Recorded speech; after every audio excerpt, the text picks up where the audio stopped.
ልጄ በጣም የወዶን ጨጨብሳ ነው ዛሬ ደግሞ ማሳያችሁ። የተጠቀምኩት አንድ እንቁላል ነው። ከዛ እዚህ ጋር ዱቄት፣ ነጭ ዱቄት ማለት ነው። ለአንድ ቂጣ የሚሆን ነው የማወካው። እናንተ እንደ ልጆቻችሁ ብዛት፣ እኔ ለአንድ ልጄ ነው የምሰራው ነው። አያችሁት? እንደዚህ አደርጋለሁኝ። ከዛ ትንሽዬ ጨው፣ እንቁላል፣ ነጭ ዱቄትና ጨው፣ ከዛ ትንሽዬ ደግሞ ስኳር አደርግበታለሁ። ትንሽዬ ስኳር እንደዚህ እናደርጋለን። ከዛን ዘይት ነው፣ ብዙ አታብዙ፣ ትንሽዬ ዘይት። ቅቤ በኋላ ስለምናደርግበት ስናቦካ ብዙ አናደርግም። ዘይት በቃ እዚህ ላይ ዘይት፣ ነጭ ዱቄት፣ ትንሽ ጨው፣ ትንሽ ስኳር፣ አንድ ፍሬ እንቁላል ነው ያረኩት። ሌላ ምንም አልጠቀምኩም። 4 ነገሮች ነው የተጠቀምኩት ማለት ነው። ከዛ ውሃ እናደርግና ትንሽ ቀጠን አድርገን እናማስለዋለን ማለት ነው።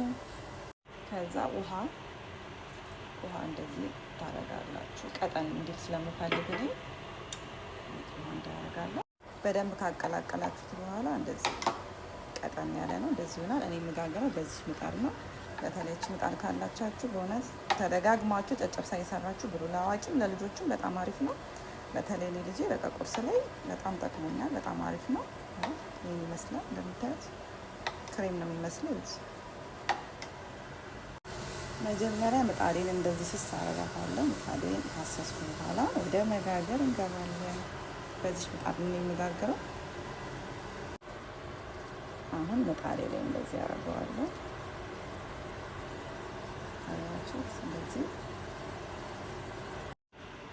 ይኸውት እንዴት እንደሚያምር እንደዚህ መስሎልኛል።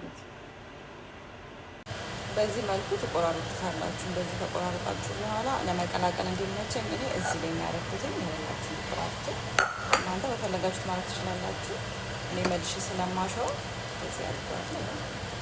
የቆራረጣችሁ እንደዚህ ሲታሽም ስለሚደቅ በጣም ደቃቅ አድርጌ አልቆራርጠውም። እያነሳ እንዲበለጥ ለመብላት እንዲመቸኝ ማለት ነው። አሁን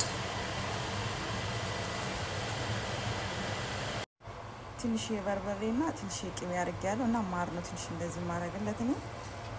ቅቤ ትንሽ አድርጌያለሁ። መልሼ ስለማሸው ነው እዚህ ጋር አሁን አሸዋለሁ። እንደዚህ አድርጌ መልሼ ስለማሸው ትንሽ ሞቅ አድርጌ አሽለታለሁ። እንደዚህ መቀላቀላል። እንደዚህ ለዛ ነው ቅቤውን ያላቀለጥኩት።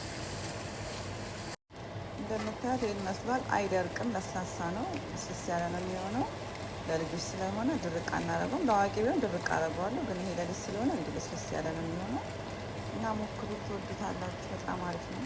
መጨረሻ ይሄን መስሏልና እቺን ትመስላለች ጨጨብሳችን የዛሬ ቁርስ እና ሞክሩት ማሚዎች፣ ትወዱታላችሁ። ቤቱን ላይክ ማድረግ አትርሱ። ባይ